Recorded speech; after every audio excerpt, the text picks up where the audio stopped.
and be merry. Amen. You may be seated if you're watching live, if you have stood on this Resurrection Sunday morning. I'd like to talk from the topic, I want to go outside. I want to go outside. For many of us as children, we participated in numerous games and activities in our homes. For old school saints, they played with train sets. They played with Lincoln Logs. They played hopscotch. They played jacks. For my particular age demographic, we played Uno.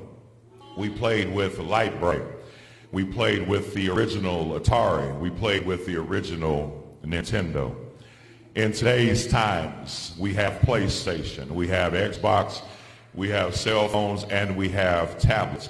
But there are times where being inside the house is not enough. All over the world, literally, there are people that are forced to stay inside of the house. Sadly, the new generation that loves to stay inside of the house, they only seem to move when it's time to eat or time to go to the bathroom. But many of us from the old school, we felt the need that after we played with our trains, after we played Atari, and after we played Uno, for many of us, we simply wanted to go outside. It was outside that we played hide and seek. It was outside where we went outside and drew on the concrete simply just to jump in circles. It was outside that we played hide and go get it. For those that don't know, ask somebody in your house. There were times when we were outside where we would just take off and race each other for no reason. Times when we would sit on the porch and we would look at all of the nice cars knowing we had no money, and we would say, that's my car. We would climb trees just to climb trees. We would go run up to somebody and say, tag, you're it, just to be able to get a little bit of exercise. And when we actually got thirsty, we did not drink bottles of water. But we went to the spigot, we went to the hose, and we turned the hose on, and we drank water out of the hose. I'm sorry, I'm not trying to attack the bottled water drinkers, but isn't it amazing how we want to drink bottled water, but when we make our ice, we use the same faucet water that we really don't want to drink. But when we got tired outside, we literally turned on the spigot, put our mouth under the hose, and we drank. I wish I had help in here, but here it is. We wanted to go outside so we would not suffer with cabin fever. Cabin fever is defined as irritability. In other words, these are symptoms from being in a long confinement. In other words, we really don't want to be inside the house. Can I pause and say parenthetically that the reason why so many are still going out and being reckless is because in our pledge we've heard that this is the land of the free and the home of the brave. So many have taken the mindset to say, since I am free, nobody else can tell me what to do. But here it is, the CDC is suggesting that unless it is essential, you need to stay inside the house, because there's danger when you leave outside the house. That's why when I was growing up, I always wondered why my mama would always tell us, if you leave the house, you needed to call every 30 minutes. It's not the fact that I didn't know what I was doing, but she was worried because sometimes there's danger outside of the house. So here in this particular text, Jesus is teaching a parable. Everybody at home say parable. Everybody in church say parable. He's teaching a parable. This is not a true story. It did not happen in real life, but Jesus uses an illustration or a story to make the word more plain. So he uses three illustrations: a parable of a lost sheep, the parable of a lost coin, and then he finally deals with what we deal with on today, the parable of a lost son. So he's simply showing here that even in the midst of the story, all three stories are directly connected to grace. Somebody say grace. He's simply showing us that no matter what you've done, no matter how many times you've been lost, no matter how many times you've wandered away, God's grace is so powerful that it is able to bring you back to where you need to be. And can I really shout you on today? When you understand how God works, God shows grace because grace comes from the top locked down. If you ever get a car loan, when you get a car loan, you understand that when you get a car loan, they tell you that your payment is due on the 15th of each month. But if you finance with the bank, they tell you that even though it's due on the 15th, just in case you can't pay the note, you get a 10-day grace period to give you more time. Aren't you glad that God gave you more time to finally get it right? Aren't you glad God has extended your time to give you another chance to finally get it right? Turn and tell somebody in your house, he gave me another chance. But here it is. What happens when you want to go outside? Number one, you get restless. When you are restless, you will entertain certain people and certain things that you should not be entertaining. When you get restless in the house, there are two things that speak, and you have to learn how to empower one and drop the other. The first thing that may speak is your body. The second thing that may speak is your spirit. So when you're restless, oftentimes there's a war between your body and your spirit, because your spirit is telling you not to do something that your body really wants you to do. So oftentimes when we get restless, we have a flashback to R. Kelly when he was actually normal. My mind is telling me no, but my body is really telling me yes. So here, he's saying here that you cannot get restless. Watch, because when you get restless in your mind, you'll go back to do things that you said you'd never do. Okay, friends, relationship, whoever it may be, you broke up, you separated, and you got away from them, so you deleted them on social media, but you kept them on another couple of avenues. So what happened is that you said, I'll never speak to them again, but I'm going to stay around just to be nosy. Now, I know people never admit that, but what happens is that you look on the page and you say, they said something interesting, but I'm not going to say anything because you're bored and you're restless. Then what happens is that you end up looking at what other people are commenting on in your ex's page. You're becoming more restless. Then after a while, when the restlessness kicks in, you begin to say stuff to yourself. I'm not going to say that to them because I know what they did to me, but watch, they say something that sparks your mind. And then what happens is you say, you know what, I'm not going to speak to them, but I'm going to go ahead and hit like. And then the like turns into an inbox. The inbox turns into a booty call. Y'all are really trying to have church on today. Here it is. When you get restless, you'll find yourself in a quarantine quagmire that you really don't want to be in. And what a quagmire is a simple situation that you ended up walking into. But here it is. Sometimes quagmires will sneak up and kick you in the tail. So here it is. When we have drama and mess in our life, oftentimes God didn't send it. We walked into it voluntarily. And because we walked into it voluntarily, now we want to pray. Now we want God to take us out. Oh Lord, Father Abraham, Isaac, and Jacob, if you would just come and deliver me. No, God is saying you walked into this. Now I'm going to keep you while you're in the middle of it. But you got to learn how not to make the same choices that you've been making. God, I wish I had help. So here it is. The text says that this is the younger of two sons. And because this is the younger of two sons, he wants his money before it's time. It doesn't give his age. If you look in the text, it never says the boy's age. And I'm glad it does not say his age, because we can deduce that maybe he was young, but then again, maybe he was immature. So here it is. They did not list his age because here it is. Just because you're young doesn't mean you're not mature. But I've also met some young people that are immature. But I've also met some older people that are mature. But on the backside, I've met some older people that really aren't mature. And just because they got gray hair on their head does not make them mature. Maybe it's hereditary. Maybe they're gray from decisions that they made. But here, this boy's age is not mentioned, but he is the youngest. And because he is the youngest in tradition, if the father dies early, the son gets the inheritance. Somebody say inheritance. This boy basically requests his money before it's time. Daddy, that's a nice robe you got on. Those some nice sandals. Those Gucci. Those okay. I don't know what you look nice today. What I need to know is I know you're not dying no time soon, right? But what I need to know is, can you go ahead and break me off the little change that I'm supposed to get just in case you die? Please don't miss this. He basically goes to his dad and he says, Daddy, I want my money like J.G. Wentworth, and I need it now. Watch what happens. Watch what happens. When he gives him his money, it says that he gets the money, and then a couple of days later, he goes away. Look in the text. If you're looking at your Bible online, look at what it says. It says he gives him his portion, and then days later, he goes away. Please don't miss this.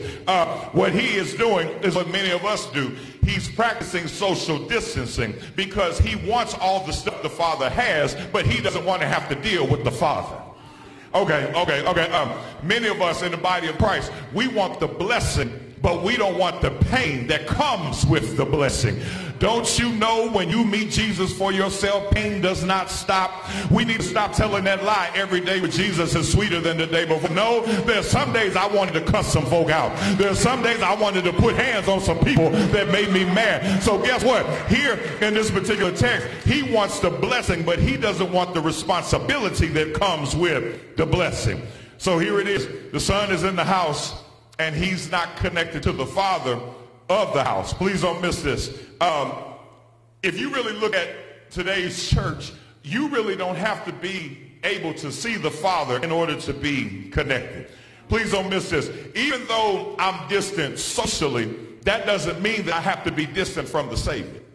Okay. See, if you really take the time to connect to God, it didn't just happen at 11 o'clock this morning. But when you really connected to God this morning, when your eyes opened up, you should say, you know what? It's Resurrection Sunday, and I'm going to give God glory, honor, and praise. And here is how you know that you really are connected to the Father. Because even though you ain't in church right now, you still feel like dancing in your living room. You ain't in church right now, but you feel like lifting him up. Is there anybody that can say, wherever I am, I'm going to lift up the name of Jesus?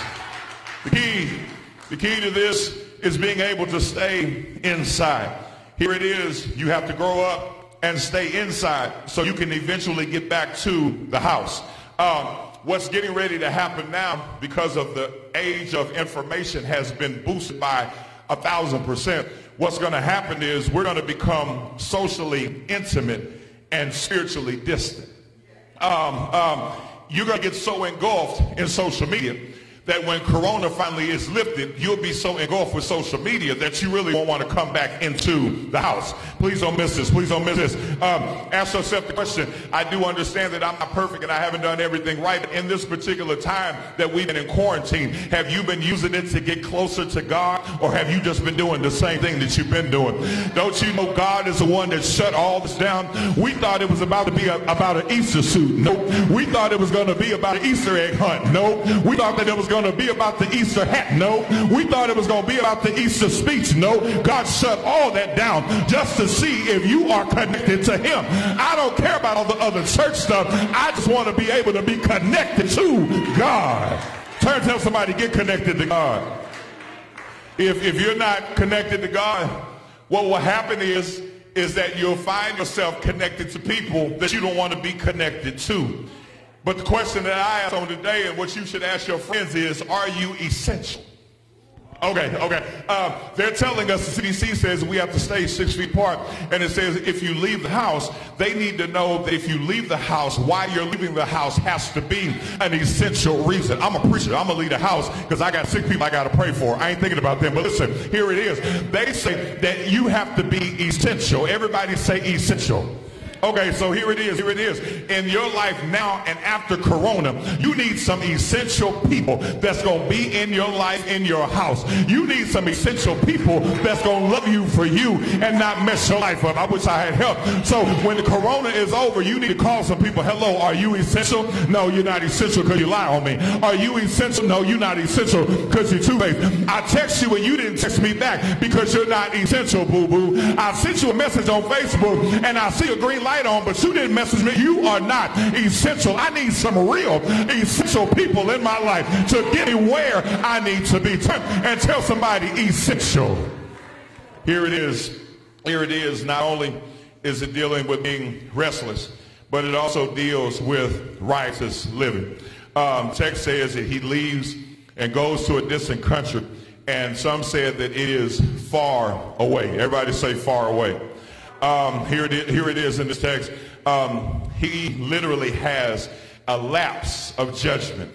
And because he has a lapse of judgment and he lowers his standards, he trades in all he has in exchange for something else. Okay. He is at a point to where he's lower. He's at a point to where he's ready to give up. And it says here that he has a lapse of judgment and he lowers his standard, but he's in a far away country. Can I suggest that the reason why he's messed up is not the fact that he's in a faraway country? He could be anywhere. The issue is the farther you are away from the Father, the more messed up you're going to be. Okay, let me help you here.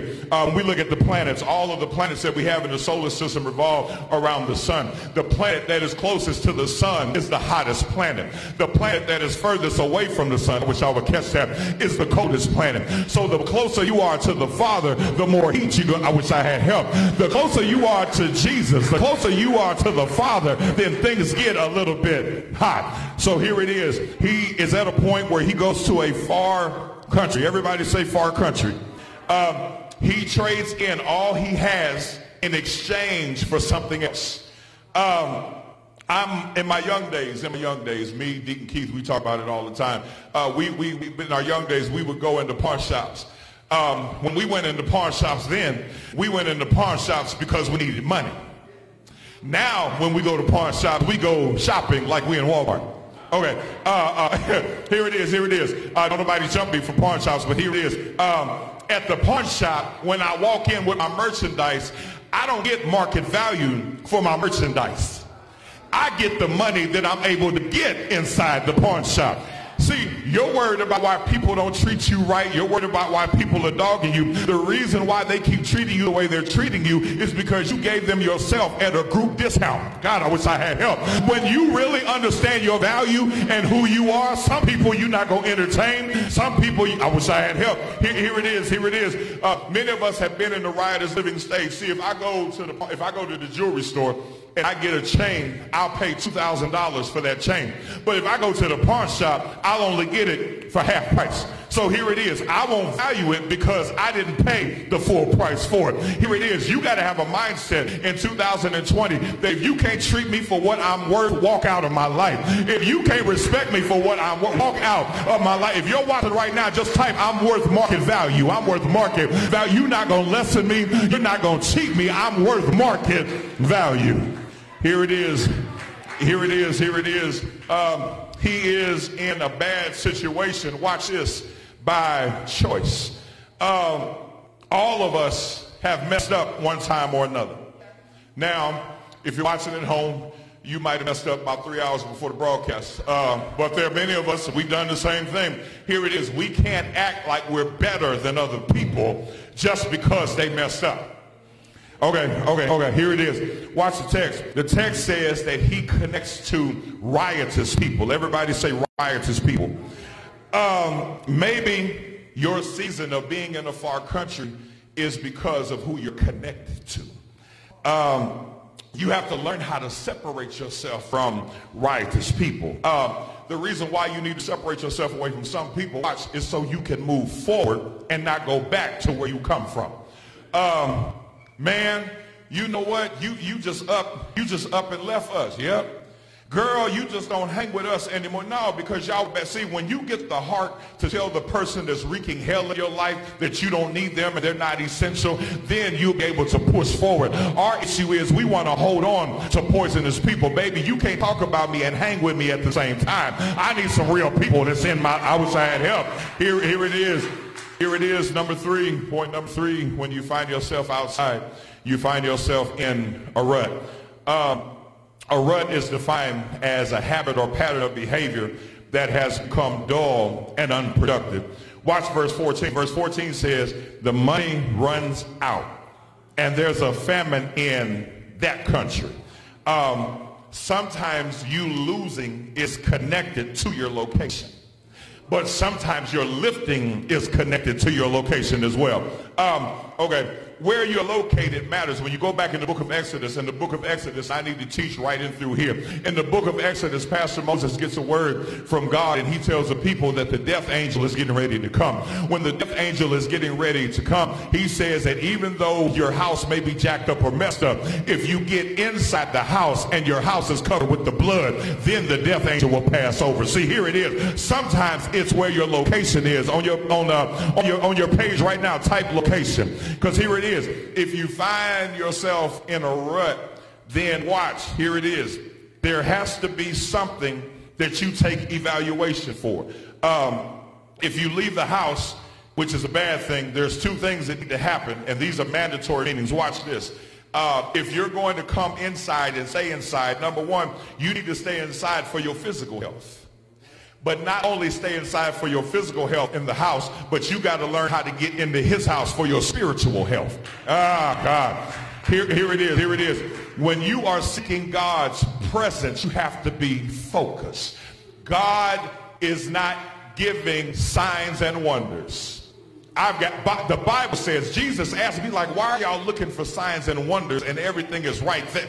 Here it is. We're looking for signs and wonders. God is saying, I don't need you to look for signs and wonders. I need you to concentrate on me. Looking unto Jesus, who is the author and finisher of your faith. The issue is that we get so quickly distracted. Watch, this morning, I get to the church. I'm in my office praying. I try my best to come in the office every morning. I walk through the church. I touch the pews and I pray. When I get upstairs in my office, there was a loud bang on the door. So here I am in the middle of prayer. I'm trying to ignore it because I figured Deacon Harvey might have been here, but he hadn't gotten here yet. Here comes another bang on the door. I climb, come all the way down the steps, get to the door, open the door, nobody's there. I go right back up the steps in my office, and I can't get that prayer back because it was a distraction. You just missed that. We have been inundated in the media with distractions. You worried about Corona when you should be focused on the cross. And when you understand that I'm not going to be distracted because I need God to do some things for me, and I'm going to focus. Turn and tell somebody, focus.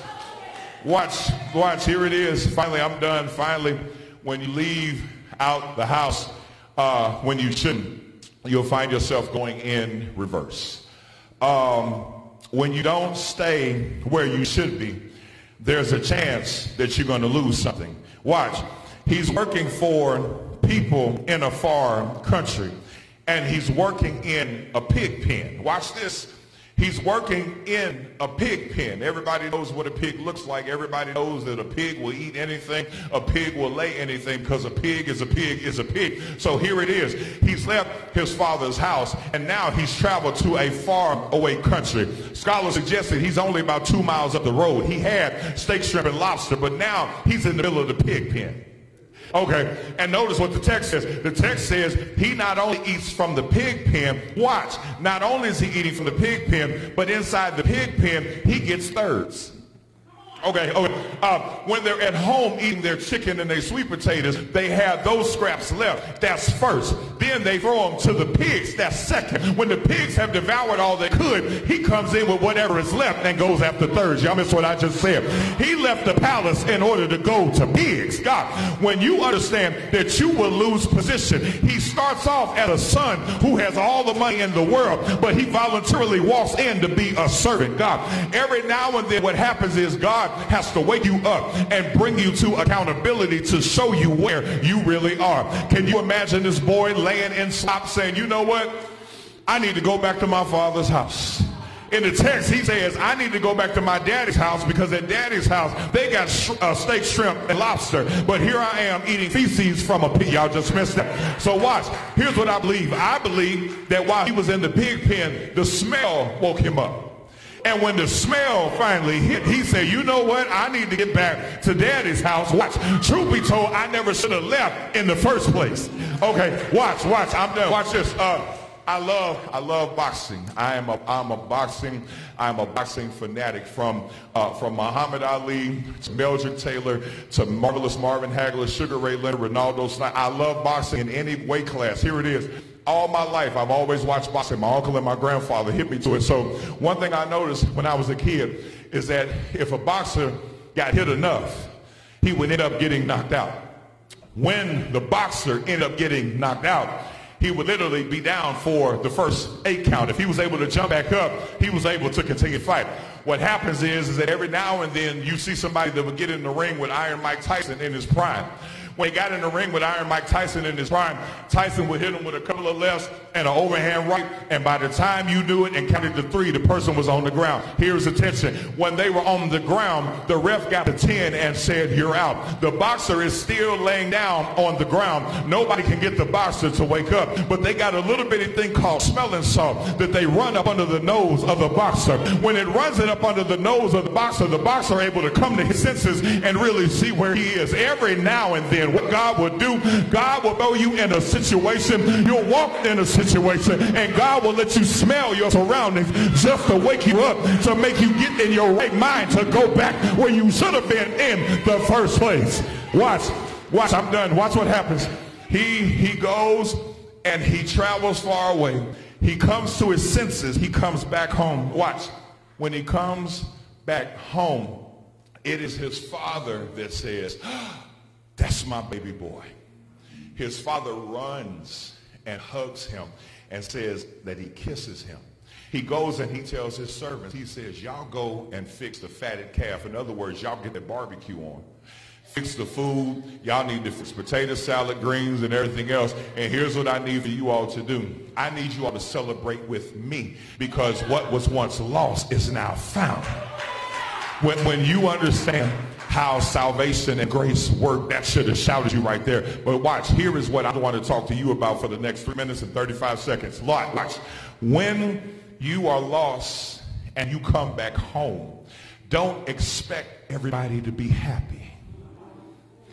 Watch, the boy comes back home. When the boy comes back home, there's a huge party going on. He says, let's eat, drink, and be merry. But he has a blood brother that is in the text, that's in the back bedroom trying to play the PlayStation mad. How are they going to have a party for him? I never left daddy. I never left his side. I've always been there with daddy. How you going to have a party for him and he never had a party for me? Sometimes God does stuff for other people that he's not going to do for you. And you need to celebrate with those other people, because maybe if you can celebrate them, then God will do the same thing for you. We are attention hounds is what it is. So watch. The father says, son, I threw that party for him because what was lost is now found. This is Resurrection Sunday. When we think about how he hung dead and died but got up on the 3rd day, watch. He did all of that simply so you could be found. Watch. The best way I can illustrate this from a hood perspective, one of my favorite TV shows of all time is Sanford and Son. And Sanford and Son, Fred Sanford, Lamont.